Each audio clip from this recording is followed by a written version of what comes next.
Assalamualaikum warahmatullahi wabarakatuh. Perkenalkan nama saya Tia Septiawan dengan NIM 172500034. Di sini saya akan menjelaskan uji validitas, di mana uji validitas itu adalah untuk mengetahui kelayakan setiap butir pertanyaan dalam mengukir variabel penelitian.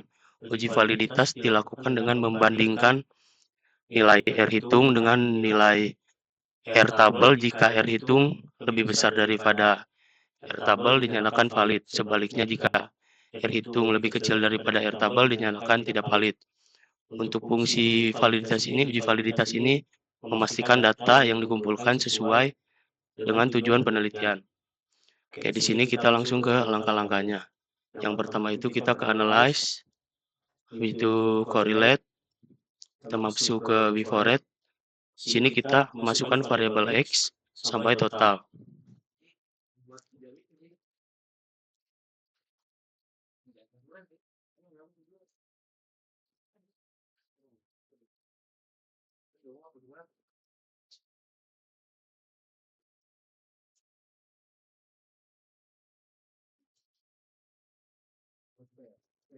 Oke, kita masukkan sampai total.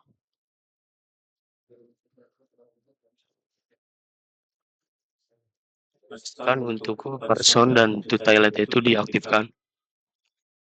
Oke, di sini kita berfokus pada nilai N, di mana N itu adalah responden kita yang nilainya itu 40.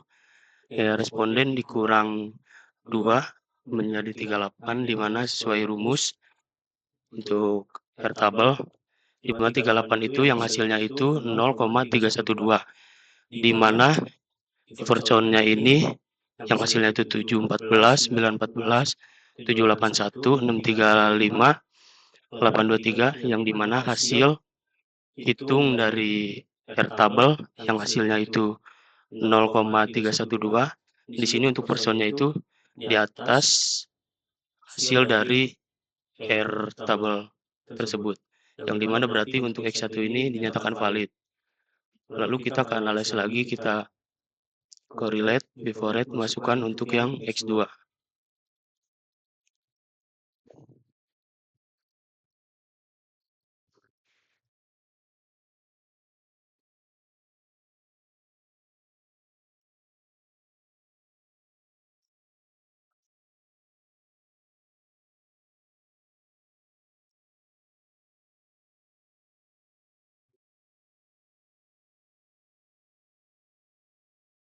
Untuk yang X2 ini kita lihat hasilnya sama, di mana sesuai dengan R tabel seperti yang di atas, seperti yang X1 itu, di mana yang hasilnya itu valid dikarenakan di atas 0,5 semua.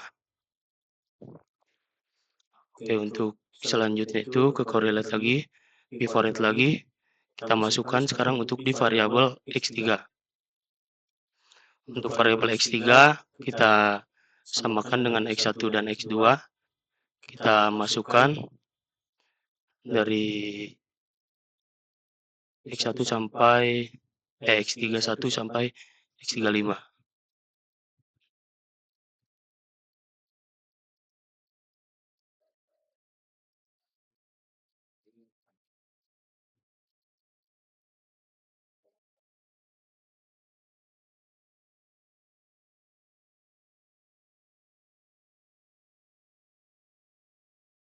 Oke, di sini kita lihat untuk X3-nya itu sama seperti X2 dan X1, di mana dia itu hasilnya itu valid karena di atas 0,5.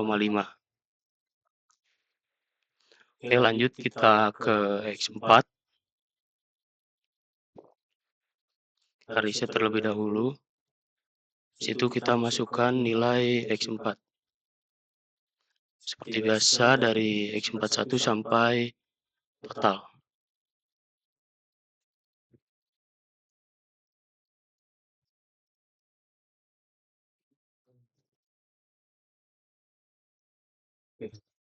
Di sini sama seperti X1, X2, dan X3, di mana hasilnya itu valid karena di atas 0,5. Lanjut kita ke analis lagi, kita masukkan variabel terakhir yaitu variabel yang Y. Untuk yang Y sama kita masukkan dari Y1 sampai total.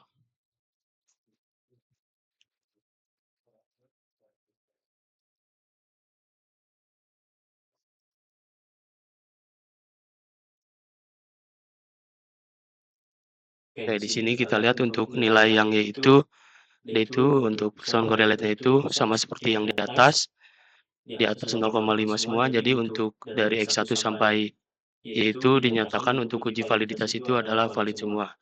Mungkin untuk uji validitas, sekian, terima kasih. Perkenalkan, nama saya Khairul Azril dengan NIM 17250255. Di sini saya akan menjelaskan reliability.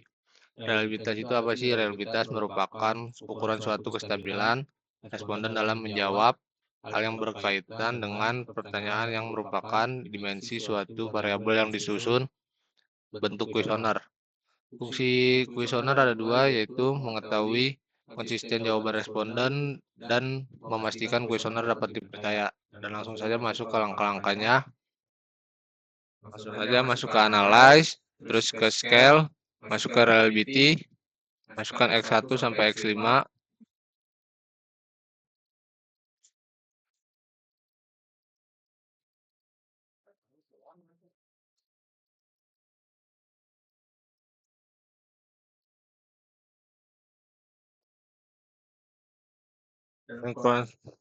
Converse alpanya 0,829. Itu rebel karena di atas 0,6. Masuk lagi ke analyze. Kita lanjut yang ke X2. Reset. Masukkan X2-nya.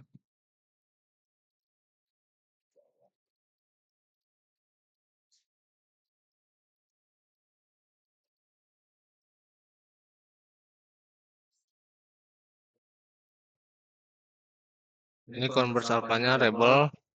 Converse alpanya ada di 0,763 di atas 0,6. Masuk lagi ke X3-nya. Reset.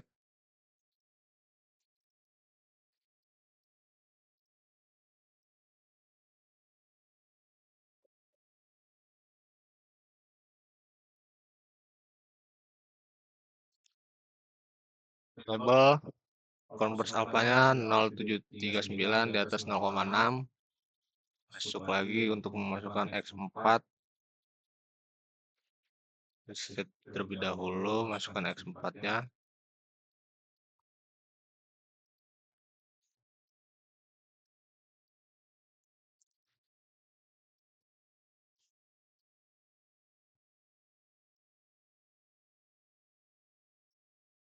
Ini rebel converse alpanya 0,835 di atas 0,6, masuk untuk ke yang selanjutnya.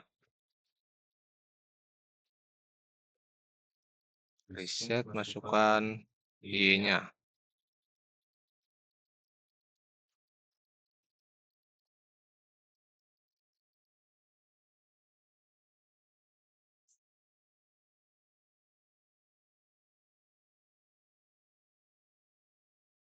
Y-nya rebel converse alpanya 0,763 di atas 0,6.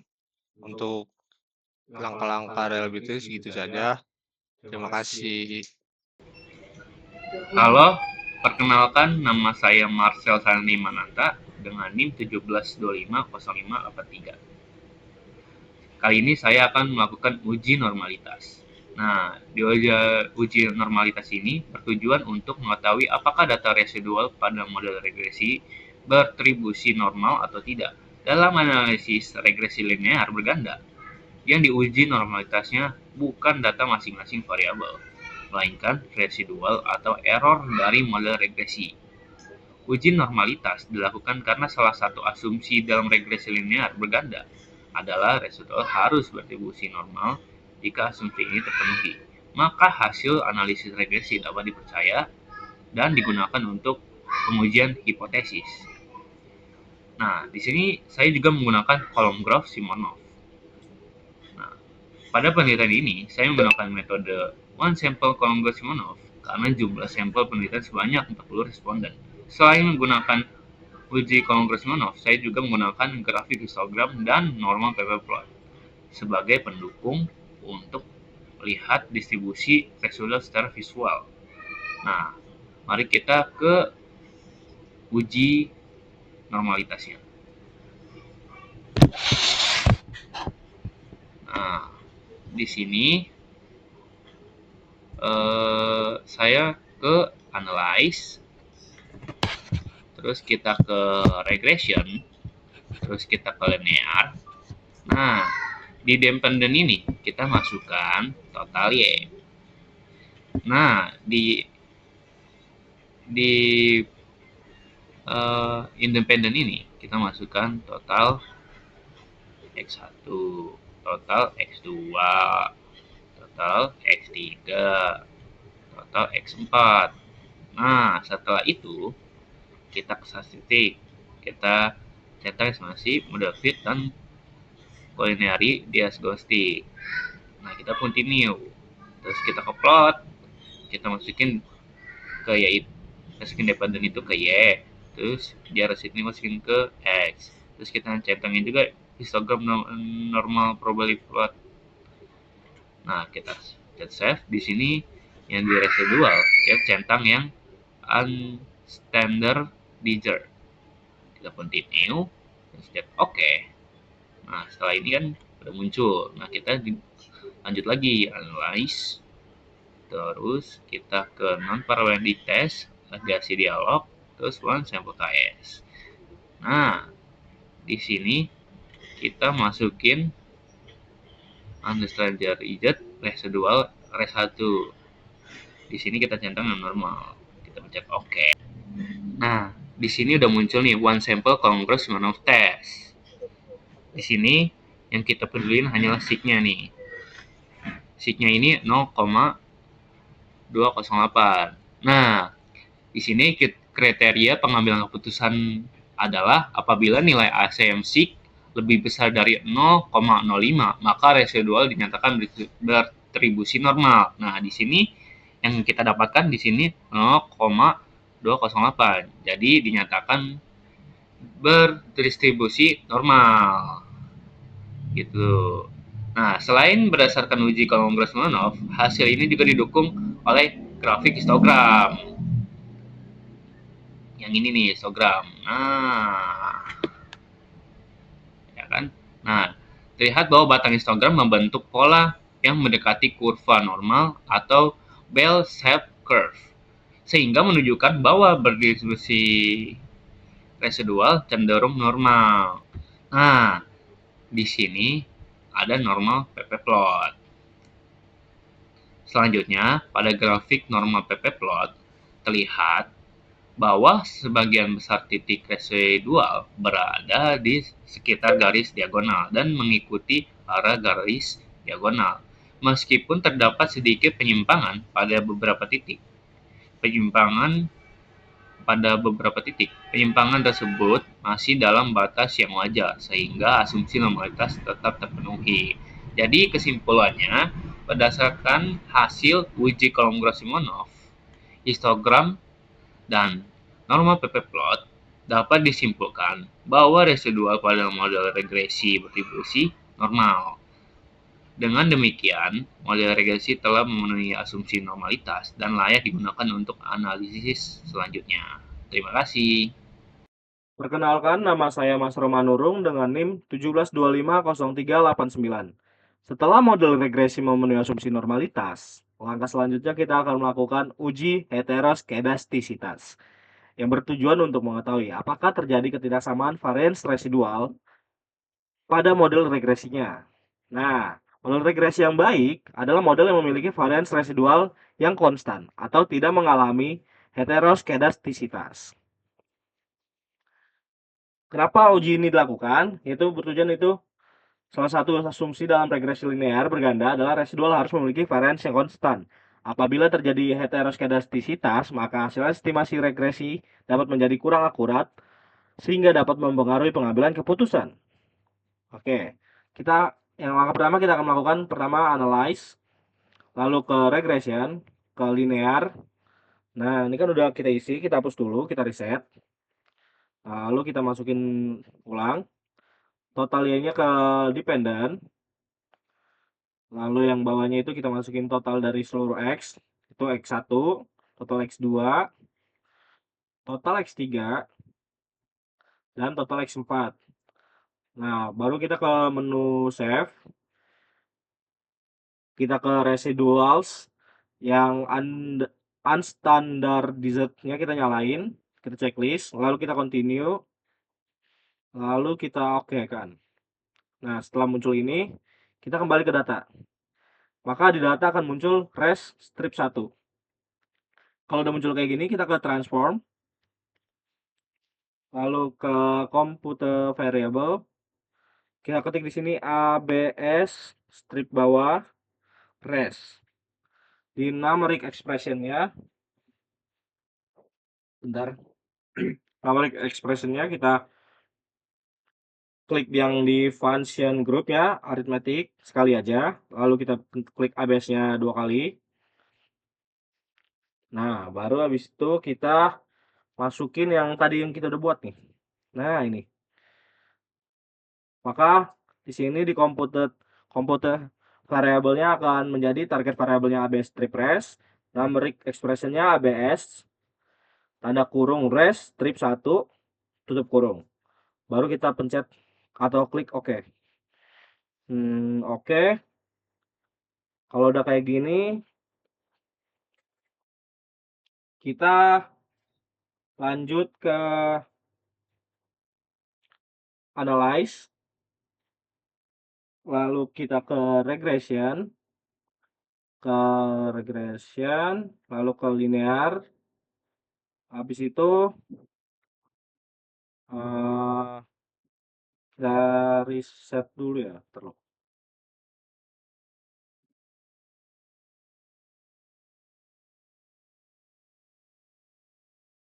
Nah, ininya kita ganti dependent. Ini kita ganti ke ke ABS res. Nah, kalau udah kayak gini nih, kita lihat dulu. Oke, udah semuanya.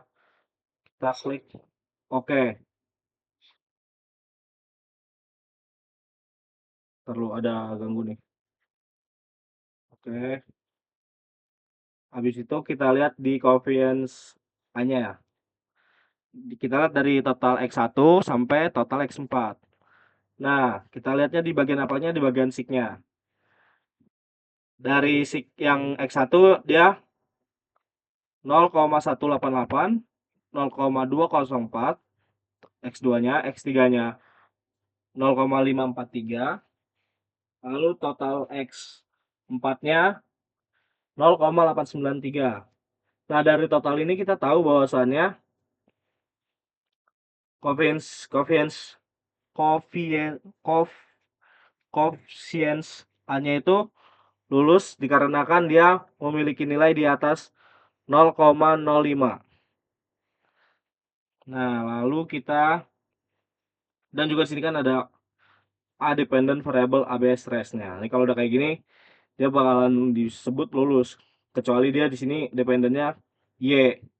Oke. Kayak gini kita lanjut ke selanjutnya. Kita mau ke scatter plot.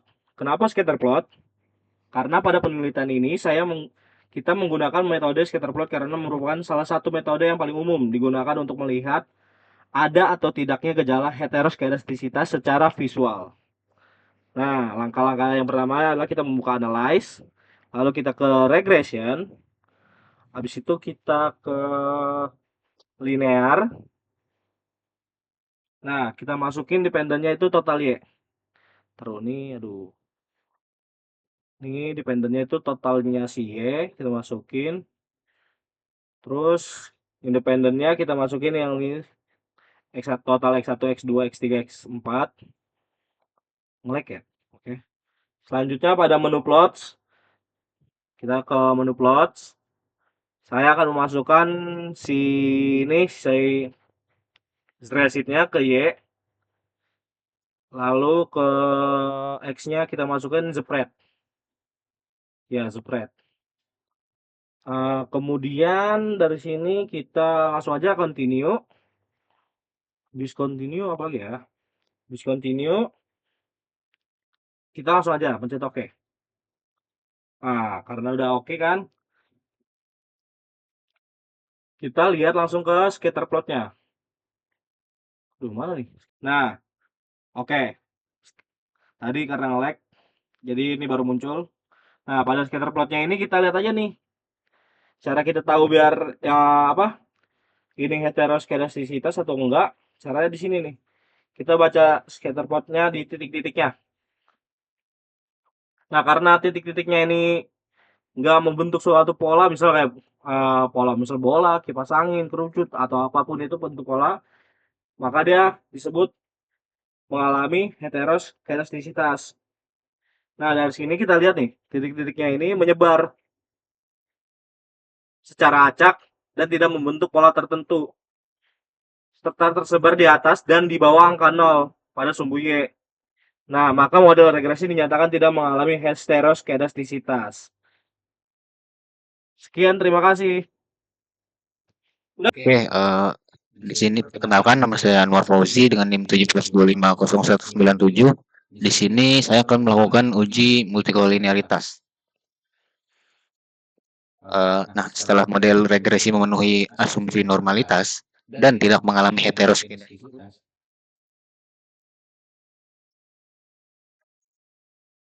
maka selanjutnya saya akan melakukan uji multikolinearitas, yang mana uji ini tuh bertujuan untuk mengetahui apakah terdapat hubungan atau korelasi yang tinggi antar variabel independen dalam model regresi. Model regresi yang baik adalah model yang tidak mengalami multikolinearitas.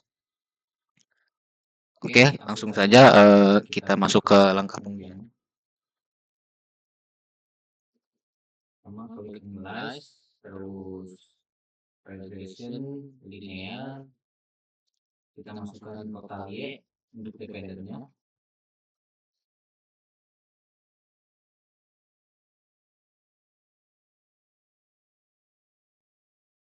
Dan untuk independennya masukkan total X.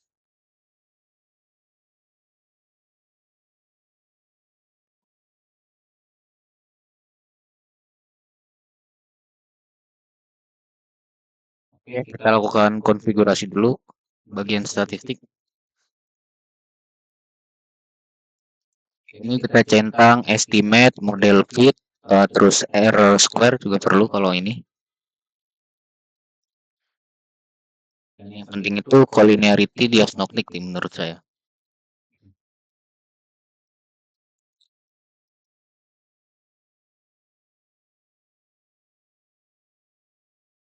Oke, langsung saja kita oke kan.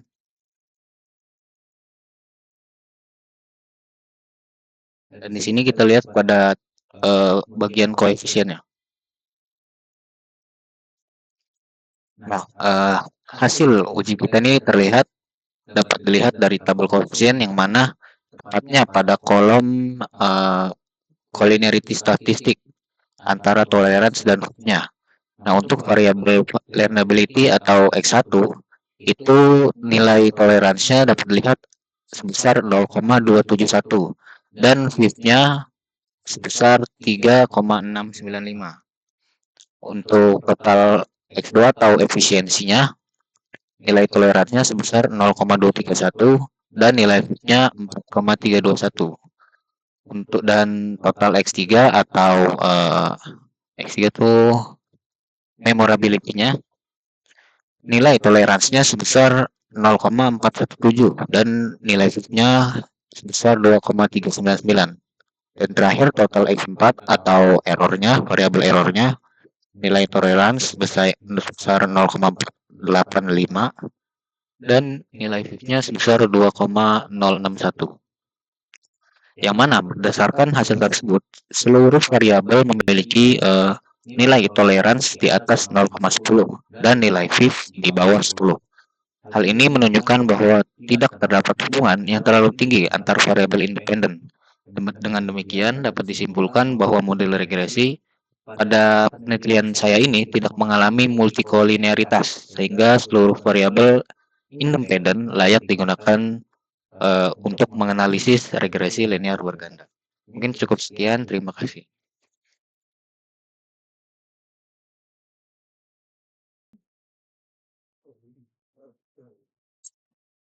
Perkenalkan, nama saya Feby Ridwan dengan NIM 172500268. Di sini setelah model regresi memenuhi seluruh uji asumsi klasik, maka selanjutnya adalah melakukan uji analisis regresi nilai berganda.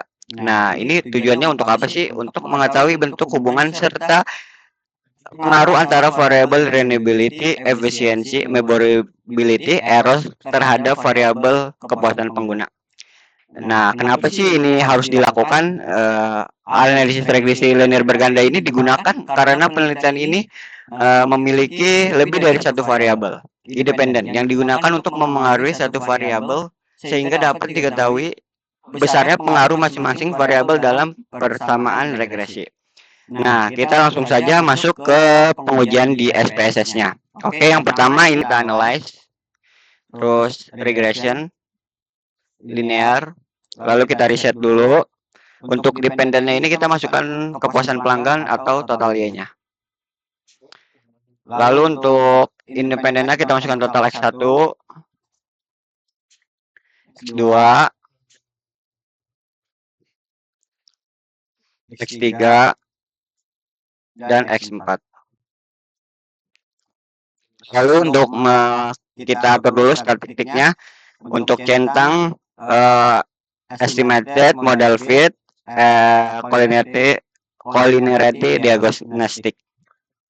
Kemudian continue, lalu oke. Oke, baik, di sini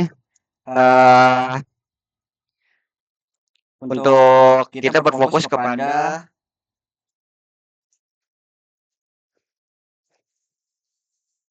nilai konstanya. Di sini nilai konstanya itu menunjukkan sebesar 5,216. Nah, lalu untuk koefisien regresinya total X1-nya itu sebesar 0,611. Nah, untuk setiap peningkatan satuan pada variabel X1 ini, kepuasan pengguna sebesar 0,611 dengan asumsi variabel lain tetap. Lalu untuk X2-nya itu minus 0,538. Seperti biasa, untuk kepuasan pengguna sebesar 0,-5038. Lalu untuk total X3 sama, itu kepuasan pengguna sebesar 0,326, total X4 0,326. Jadi kesimpulan berdasarkan variabel reliability, efisiensi, memorability, dan error memiliki pengaruh positif terhadap kepuasan pengguna. Tetapi variabel efisiensi memiliki arah pengaruh negatif. Namun pada tahap analisis regresi hanya menunjukkan bentuk persamaan dua arah. Masing-masing variabel mengetahui apakah pengaruh tersebut signifikan atau tidak. Kita akan lanjut untuk ke uji T dan uji F. Lalu nanti kita akan lanjut ke uji T dan uji F. Terima kasih. Baik, setelah tadi kita perkenalan lagi, nama saya Feby Ridwan. Di sini saya akan menguji uji T lanjutan dari regresi linear berganda. Nah, setelah diperoleh persamaan regresi, langkah selanjutnya kita akan melakukan uji T atau kita bisa sebut juga sebagai uji parsial. Nah, kenapa sih uji T ini dilakukan? Karena suatu variabel memiliki koefisiensi positif atau negatif. Nah, belum tentu juga berpengaruh signifikan secara statistik. Oke. Karena apa? Untuk ujinya itu sama seperti regresi linear berganda, lalu kita ulang aja. Kita ke analyze, regression, linear.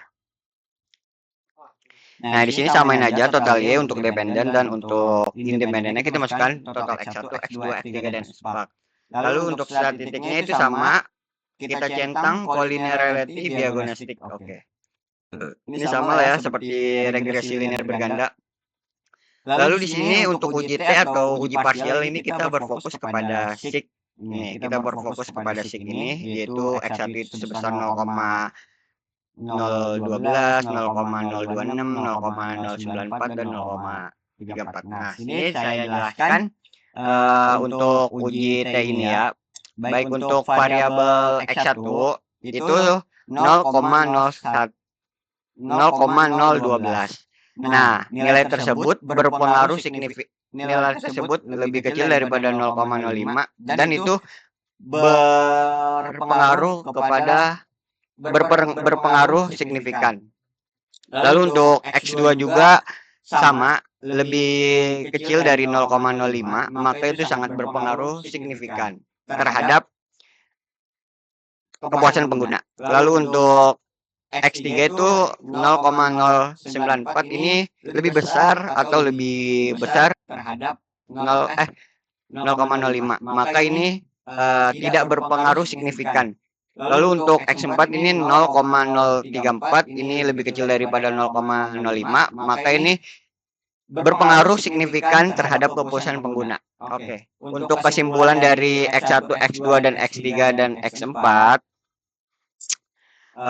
berdasarkan hasil uji T dapat disimpulkan bahwa X1, X2, X4 itu berpengaruh signifikan dan X3 itu tidak berpengaruh signifikan.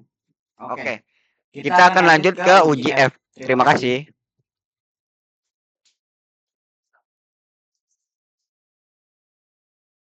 Setelah dilakukan uji T atau uji parsial untuk mengetahui pengaruh masing-masing variabel secara parsial, maka selanjutnya kita akan melanjutkan ke uji F.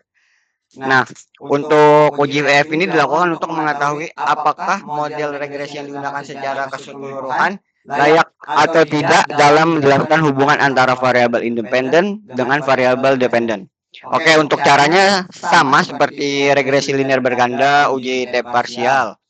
Nah, di sini kan untuk uji T parsial ini berfokus kepada sig, maka untuk uji F ini kita berfokus kepada F ini. Oke, kita akan jelaskan. Untuk uji F ini kan kita diperoleh nilai kita itu sebesar 8,443. Nah, untuk nilai signifikasi sebesar 0,000.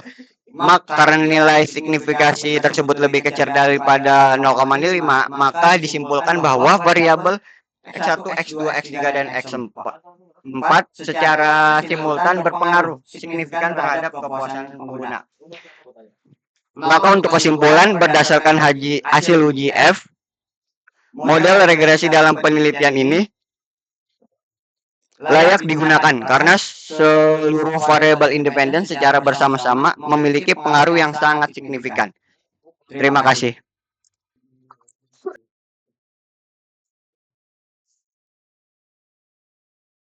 Baik, setelah kita uji T atau uji parsial dan uji F, kita akan lanjut ke uji koefisiensi determinasi. Oke.